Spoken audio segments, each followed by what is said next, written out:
Slowly. The Electric Company, which started in 1971, was a television series that aimed to make learning fun for kids. It used comedy sketches and musical numbers to teach reading and grammar. The show had a big impact on education and entertainment with its creative approach. Now, as we dive into the history of the Electric Company, get ready for a mix of funny, shocking, and sad facts that will surprise you. Do you remember the first time you saw the Electric Company? Maybe it was after school or on a Saturday morning. It might have been a time when you learned a new word or laughed at a silly sketch.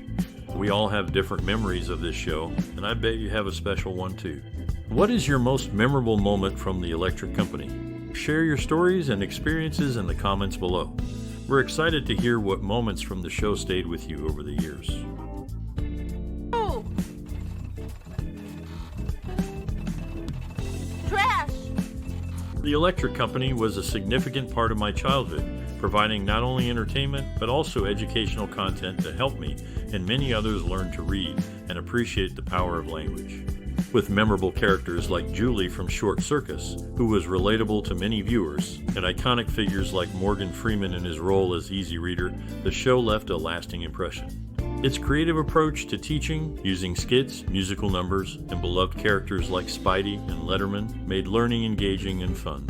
The show's innovative use of silhouettes to form words and its catchy phonetic songs like the T-I-O-N chant were both entertaining and instructive.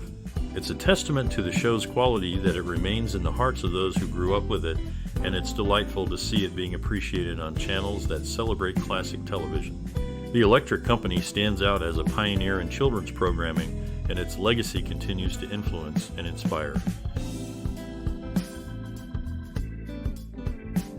Find this message! In the typewriter.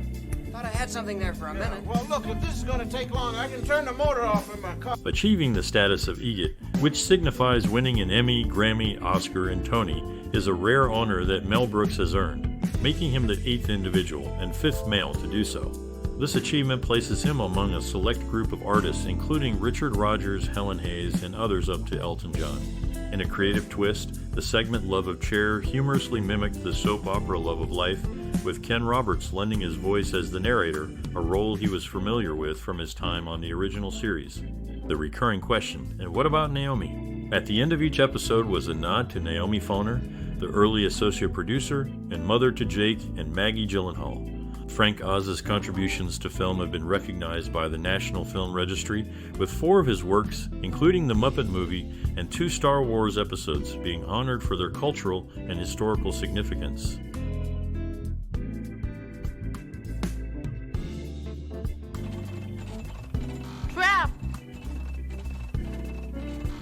Morgan Freeman, an actor known for his powerful performances, ventured into the hospitality industry by opening Medidi, a fine dining restaurant, and Ground Zero Blues Club, a blues-themed bar and grill in Clarksdale, Mississippi, alongside Bill Luckett. His talent extends beyond acting, as he portrayed boxing instructors in 3 different films: Jill Pyatt in The Power of One, Alex Cross in Kiss the Girls, and Eddie Scrap Iron Dupree in $1 Million Baby.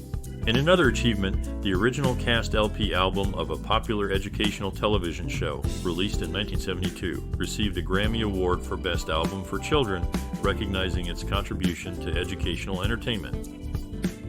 Hey, come on down to the station house with me, but first pick up that mess. In the competitive world of television and entertainment, personal dynamics often influence career opportunities. Dan Rowan, known for his comedy partnership in Rowan and Martin, experienced this firsthand. He auditioned for the host role on the Hollywood Squares, but was passed over by Peter Marshall, who had a personal grievance against Rowan related to the illness of Tommy Noonan, a mutual acquaintance. The passing of Carroll O'Connor, famous for his role as Archie Bunker, brought together a diverse group of individuals to honor his memory. Notable figures from the entertainment industry and politics, including Norman Lear, Sally Struthers, Rob Reiner, and Governor Jerry Brown, attended the ceremony, highlighting O'Connor's wide-reaching influence and the respect he garnered. Zero Mostel's legacy in film was later echoed by Nathan Lane's performances on Broadway and in cinema.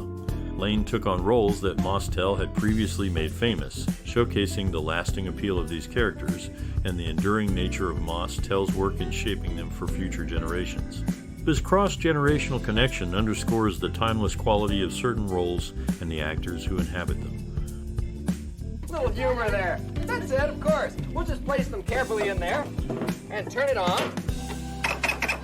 Morgan Freeman, a distinguished actor, received a Tony Award nomination in 1978 for his role in The Mighty Gents. His talent was recognized again when Disney modeled the main character of their canceled Project King of the Elves after him. Meanwhile, Bill Cosby faced serious allegations, with New York Magazine featuring 35 women on its cover in 2015 who accused him of assault alongside their interviews. These events highlight significant moments in the careers of two prominent figures associated with the show. Here. Jam. Gary Owens, known for his work as a radio announcer and voice actor, lent his voice to over 3,000 cartoon shows and was featured in more than 12,000 radio programs. His range of characters includes notable names like Roger Ramjet and Space Ghost. In a personal connection to music royalty, Dean Martin's daughter Gina was married to Carl Wilson of the Beach Boys. Adding a musical twist to the show, Louis Avalos performed a song about noodles to a melody that was originally used for a catch-up song by Fargo, North Dakota in an earlier season. This reuse of tunes showcases the creative recycling of musical elements in the show's production. Get it? The sidewalk! The sidewalk's the hardest thing about learning to roller skate, because if you learn... In the landscape of television, certain moments stand out for their cultural significance. Barbara Eden's appearance on I Dream of Jeannie sparked a playful debate about her belly button, leading to a unique directive from NBC to avoid showing it on air. Meanwhile, Morgan Freeman's performance in The Gospel at Colonist earned him the Village Voice Obie Award, showcasing his exceptional talent on stage. Transitioning to the musical arena, Mel Brooks left a significant mark by producing, writing the music, lyrics, and book for the Broadway hit The Producers, which was adapted from his earlier film and later transformed into a successful musical movie. These instances reflect the dynamic shifts and milestones in entertainment during that era. You gotta help me. I'm Wally Sagittarius, I'm a place kicker for the Armadillos, and I'm in... In the landscape of television, certain figures stand out for their roles in different eras. Bill Cosby, who later became widely recognized for his role as Dr. Cliff Huxtable, was part of the educational show that aimed to blend learning with entertainment. His career trajectory took a notable turn with his involvement in this project before he moved on to the sitcom that defined his fame in the 1980s. Meanwhile, Mel Brooks, another talent from the show, carved out a significant place in the entertainment industry, securing 3 Tony Awards for The Producers in 2001, showcasing his skill in musical theater. The interaction between Cosby's later show and the emerging The Simpsons highlighted a dynamic shift in television viewership and cultural references during the 1990s, reflecting a broader trend of intertextuality and playful competition in the medium. Clowns will make this word. Morgan Freeman, known for his acting prowess, is also proficient in French, having delivered a speech in the language during a film production. In an interesting twist, a superhero character, the Blue Beetle, was introduced in the show's later episodes completely original and not connected to the Charlton Comics character of the same name, which was facing financial difficulties. This character should not be confused with the current DC Comics Blue Beetle.